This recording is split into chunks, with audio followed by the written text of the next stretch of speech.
విజయనగరం జిల్లాలో రైతుల పరిస్థితి అగమ్య గోచరంగా ఉందని జెడ్పీ చైర్మన్ శ్రీనివాసరావు అన్నారు. శుక్రవారం విజయనగరంలోని తన కార్యాలయంలో మీడియా సమావేశం నిర్వహించారు.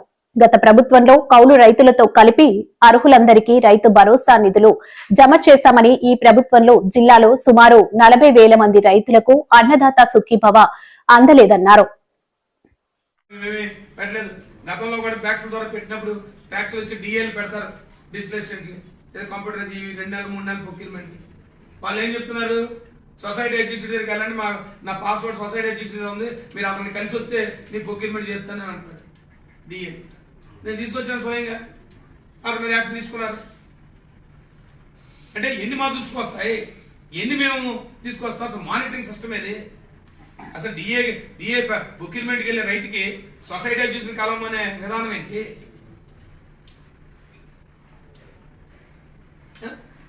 ఇది ఈ జిల్లాలో రైతాంగం తాలూకు దుస్థితి, రైతుల తాలూకు పరిస్థితి. గతంలో ఏ రకంగా జగన్మోహన్ నాయకత్వంలో ఏ రకంగా ఉండేవి నేను ప్రత్యేకంగా చెప్పాల్సిన అవసరం లేదు. 6 రైతు భరోసా కేంద్రాలు పెట్టాం. విత్తనం నుంచి కొనుగోలు దాకా ప్రభుత్వం పూర్తిగా మానిటరింగ్ చేసేది. ప్రజాప్రతినిధిగా మేము మానిటరింగ్ చేసేవాళ్ళం ఆనాటి పెద్దల నాయకత్వంలో.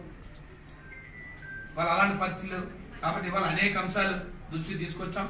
మరి చూద్దాం, గత సమావేశంలో జరిగిన ఏటీఆర్లు ఈ సంవత్సరంలో వచ్చాయి, దానికి సంబంధించిన కూడా చూసారు, మీకు కూడా వచ్చాయి. మీరు ఈ సంవత్సరం అనేక నిర్ణయాలు తీసుకొచ్చాం.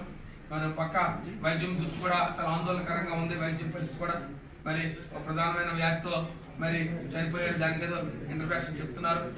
దాన్ని ఒక పక్క మెట్టపల్లి చీపురుపల్లి మండలం మెట్టపల్లిలో ఒక మహిళ చనిపోయింది ఒక వ్యాధితో. ఆ వ్యాధి చాలా ప్రమాదకరమైన వ్యాధితో మరి దానికి సంబంధించి రకరకాలుగా చెప్తా ఉన్నారు. మరి డాక్టర్స్ అనేక అంశాలు మరి నిన్న చర్చించడం జరిగింది.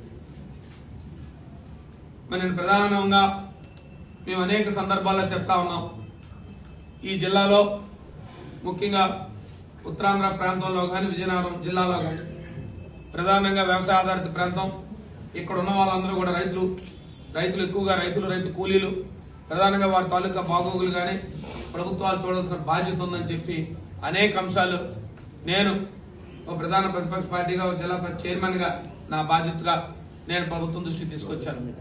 ముఖ్యంగా ఒకటే మాట అడిగాను, ఈ ప్రభుత్వంలో పెద్దలందరినీ కూడా, గౌరవ శాసనసభ్యులు అడిగాను, ఇన్ఛార్జ్ మంత్రి గారిని అడిగాను, మీరు మా గత ప్రభుత్వంలో మేము అన్నదాత మేము రైతు భరోసా కార్యక్రమాన్ని ఆనాడు ఎవరైతే ఒక రైతుకి, ఎందుకంటే ఇక్కడ అంతా కూడా చిన్న సన్నకారు రైతులు, ఎవరు కూడా ఎకరాలు ఉన్న భూమి రైతులు కాదు, ఇక్కడ ఉండరు.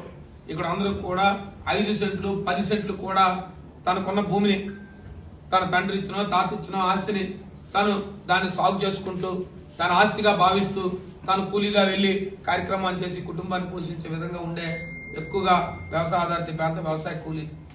వారికి ఉండేది 5 సెంట్లు 10 సెంట్లే. అందుకే ఈ జిల్లాలో రాష్ట్రంలోనే సుమారుగా 29 లక్షల మంది భూమి ఉన్న రైతుల తాలూకా పార్సల్స్. అంటే రాష్ట్రంలోనే అత్యధికంగా ఉన్న జిల్లా ఏదైనా ఉందంటే విజయనగరం జిల్లా. అత్యధికంగా రైతులు తను ఓనర్గా, అంటే తన భూస్వామి తన పట్టాదారుడిగా